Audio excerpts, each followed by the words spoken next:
Hello, my name is Martin Lipphardt. This is a lesson in modeling epidemic data. Okay, here is the raw data. These are new cases in Lancaster County by report date. So each of these blue dots represents the new cases for that day as by report date. And so I have the data starting here on July 2nd and going to September 16. So that's the range. So at the x-axis down here, I have the date, and each of these blocks is 10 days. So 3 blocks is approximately 1 month. On the y-axis, you notice that I don't have a linear scale, but I have a log scale. So instead of 1, 2, 3, it goes 1, 10, 100. So it goes by tens, by a factor of 10. So each of these lines is 10 times more. Okay, so here's the data. As you can see, generally speaking, the trend is from starting in early July as cases are increasing over time continuously until maximum is reached around the end of August, and now we are in a period where cases are decreasing. So you notice there's a lot of scattering. The dots are all over the place, it seems. Although you can see the general trend, there's a lot of scattering. Some of it is because of the reporting. You can see here that these numbers down here are always coming in pairs. That's the weekend, okay? So on the weekend, we don't have much reporting, so that's why these numbers are lower. But there's also scattering just because it's a statistical process. So the idea of modeling this data is then to have a curve, a smooth curve that fits the data. And by fit, it means that the difference is minimized between these dots and whatever curve we are picking. So that's our goal. So here shown on this slide, the results of the curve fitting that I performed. It's this orange line. As you can see, it's a very smooth line, and I've determined the best fit by least square fit. And this function here, this orange function, is called a logistic distribution. It's the derivative of the logistic function, which is a type of sigmoid function.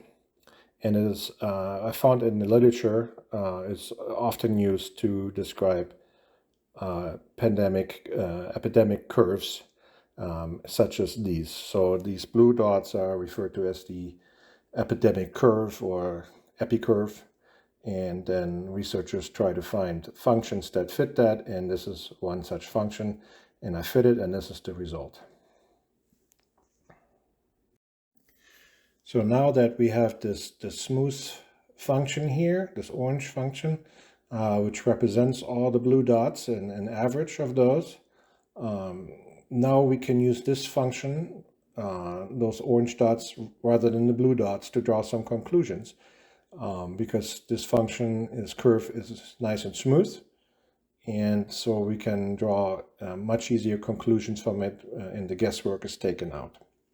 So one thing is we can see that the maximum that occurred right here at the end of August, right around these days, so the last few days of August, the last weekend, maybe the Monday after the last day, Sunday in August, was when the maximum occurred.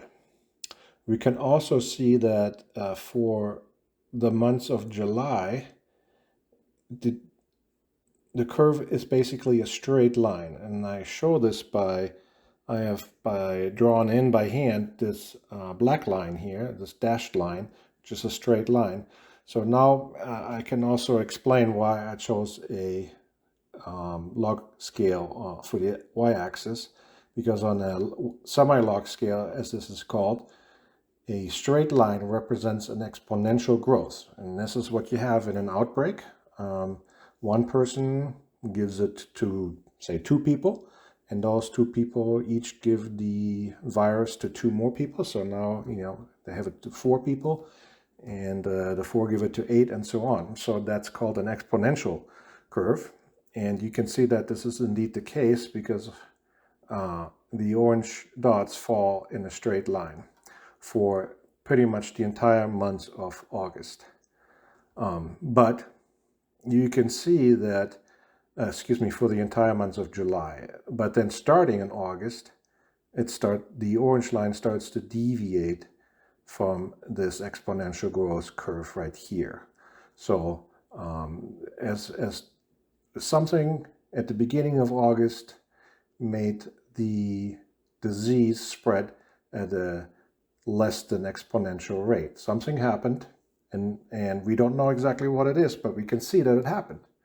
So at the beginning of August, something happened that made the spread slow down. And then we have now passed the point of the maximum spread here at the end of August. And as I said, we are now declining.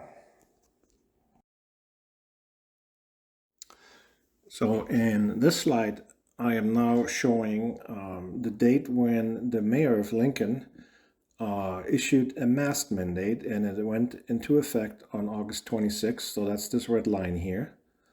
And so, it'd be interesting to see what this mask mandate did. And so when a mandate is put in, it doesn't immediately impact the curve. Now let's just think about that a little bit, why that is.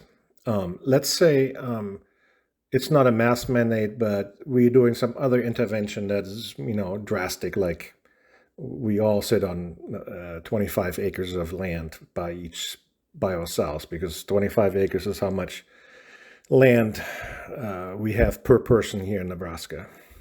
So if we sit there for 2 weeks, obviously there will be no more virus because, well, we're all separated by, a very large distance. Would this curve go down to 0 immediately? No, it would not. And the reason is that a person who gets infected just before we did this drastic measure, so they are infected, but they don't have any signs of the infection yet. It takes a few days for the infection to cause sickness in this person. Okay, so that's about 5 to 7 days for COVID-19. So 5 to 7 days. Well, that might be another day before that person decides to go get a test, and then 2 to 3 days for the test to come back. So overall, we're talking something like 9 to 11 days. So it's not an exact number, but it's a range. And so that's represented by this blue bar here. So the blue bar shows on this curve, on this graph, whereabouts the effect of this mask mandate should take a hold. And as you can see, that date is after the peak occurred. Clearly, this mask mandate did not cause this peak, but more importantly, we already knew this a long time ago when this curve started to deviate from a straight line. As something happened at the beginning of August that made the spread slow down. So by the time the mayor put the mask mandate in here, this was already known to anybody with a skill set similar to mine. So did the mayor know this and put the mask mandate in to look good? I don't know. Or do they not have anybody on staff that can explain this and they just put it in? Well, then it'd be useless because we're already slowing down. So in either case, it would not be a proper conclusion that this data supports the conclusion that mask mandates caused a peak in the daily new cases. This mask mandate did not cause this peak in the daily new cases. The data does not support that.